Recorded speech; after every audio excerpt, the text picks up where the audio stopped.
उत्तर प्रदेश के मुख्यमंत्री योगी आदित्यनाथ ने बुधवार को अपने सरकारी आवास पर राज्य फॉरेंसिक विज्ञान संस्थान के छात्रों के साथ बातचीत की। इस दौरान सीएम योगी ने फॉरेंसिक साइंस के छात्रों को सफलता और उनके कर्तव्यों को लेकर गुरु मंत्र दिया। सीएम योगी ने कहा कि उत्तर प्रदेश में पहली बार फॉरेंसिक विज्ञान संस्थान खुला है और इंस्टीट्यूट के भव्य उद्घाटन की तैयारी की जा रही है। उन्होंने आगे कहा कि भविष्य में फॉरेंसिक साइंस में काफी संभावनाएं हैं, इसमें जांच तेज की जाएगी। उन्होंने आगे कहा कि आपको खुद को अपडेट करना होगा और समय के अनुसार बदलाव करना होगा। अक्सर लोग साइबर से जुड़े अपराध को नकार देते हैं क्योंकि इसके बारे में ज्यादा जानकारी नहीं होती है। फॉरेंसिक साइंस में भी कुछ ऐसा ही होता है। अक्सर जब अपराध होता है तो लैब से रिपोर्ट में महीनों लग जाते हैं और कई बार लैब रिपोर्ट के कारण पीड़ित पक्ष न्याय से वंचित रह जाता है। इसलिए जरूरी है कि हम अपराधों की प्रकृति को समझें और उसके अनुरूप खुद को तैयार करें।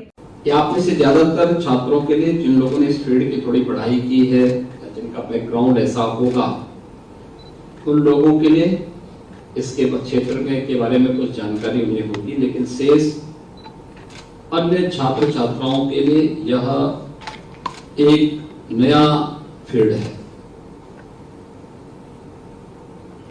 लेकिन इसमें फ्यूचर है।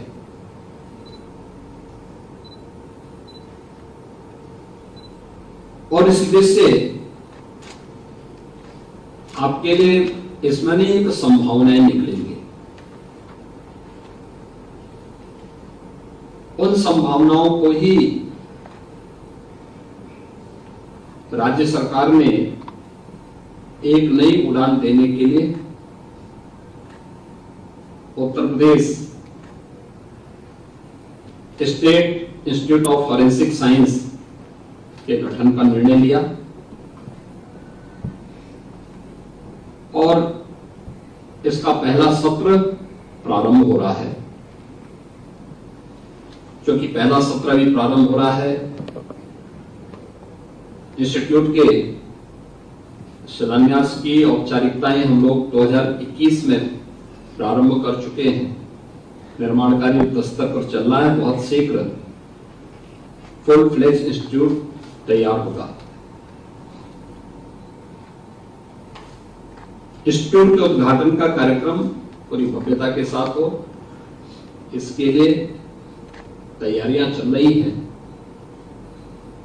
और उस समय हम लोगों का वहां आगमन भी होगा।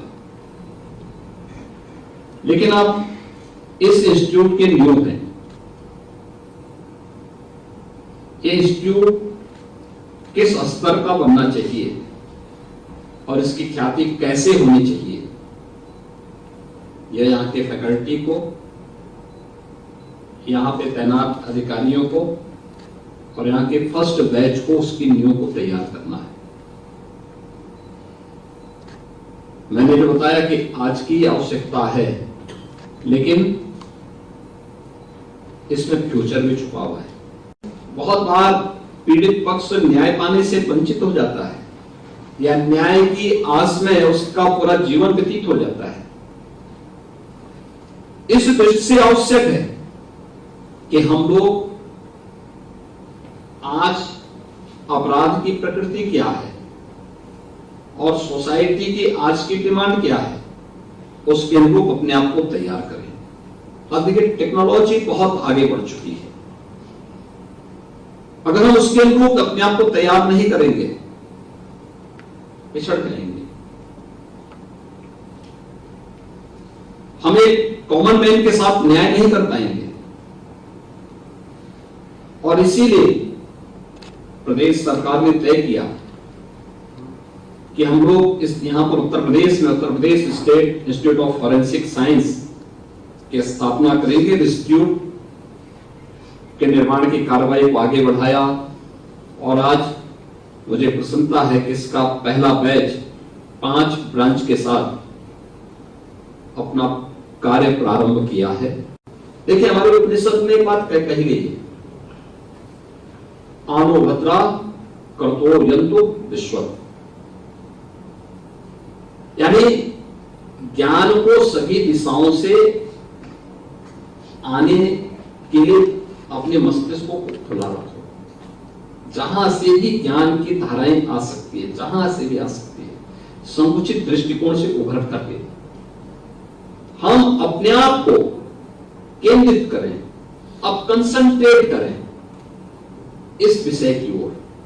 और मुझे लगता है कि एक बहुत विस्तृत क्षेत्र है आपके पास। अभी तो बीएससी एमएससी का फॉरेंसिक का जो है आपके पास पाठ्यक्रम आपके पास आया है, डिप्लोमा पाठ्यक्रम आपका साइबर से जुड़े हुए कुछ यहां पर आप लोगों ने यहां पे प्रारंभ किए हैं, अन्य पाठ्यक्रम यहां पे धीरे धीरे करके आगे बढ़ रहे हैं, लेकिन धीरे धीरे करके इसमें नए नए पाठ्यक्रम भी आएंगे, फैकल्टी भी आएगी। और मैंने पहले गृह विभाग से भी कहा है और अपने अधिकारियों से भी कहा है सभी से कि भाई अच्छी फैकल्टी को जहां कहीं भी देश में मिलती है, दुनिया में मिलती है, उनको लेके आ जाओ, इंस्टीट्यूट को अच्छे ढंग से आगे बढ़ाओ और फिर मजबूती के साथ आगे चलता हुआ दिखाई देना चाहिए।